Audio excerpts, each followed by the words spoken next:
ভারত পাকিস্তান এ দুটি নামই যথেষ্ট বিশ্ব ক্রিকেটকে নাড়া দিতে। রাজনীতি, কূটনীতি ও প্রতীকী দূরত্ব সত্ত্বেও দুই চিরপ্রতিদ্বন্দ্বী ভারত আর পাকিস্তান একই টুর্নামেন্টে মুখোমুখি হতে যাচ্ছে এক সপ্তাহে দ্বিতীয়বার। এবার টি-20 এশিয়া কাপের সুপার 4 পর্বে।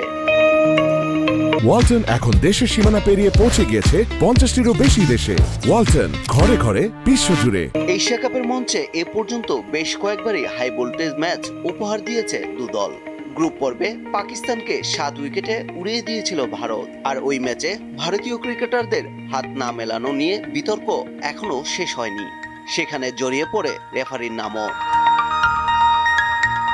14 সেপ্টেম্বর ভারত পাকিস্তান গ্রুপ পর্বের ম্যাচে রেফারি ছিলেন পাইক্রফট।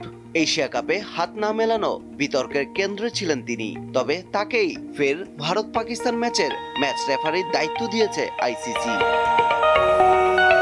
দুই দলের লড়াইয়ে ম্যাচ রেফারি পাইক্রফটকে করায় প্রি ম্যাচ প্রেস কনফারেন্স বাতিল করেছে পাকিস্তান। পরিসংখ্যান কিংবা সাম্প্রতিক পারফরমেন্স বিবেচনায় ভারতই এগিয়ে রয়েছে। টি-20তে দুই দল মুখোমুখি হয়েছে মোট 14 বার। ভারত জিতেছে 11টিতে, পাকিস্তান নামের পাশে জয় মাত্র 3টি। পারভেজ খোকন, দীপ্ত স্পোর্টস।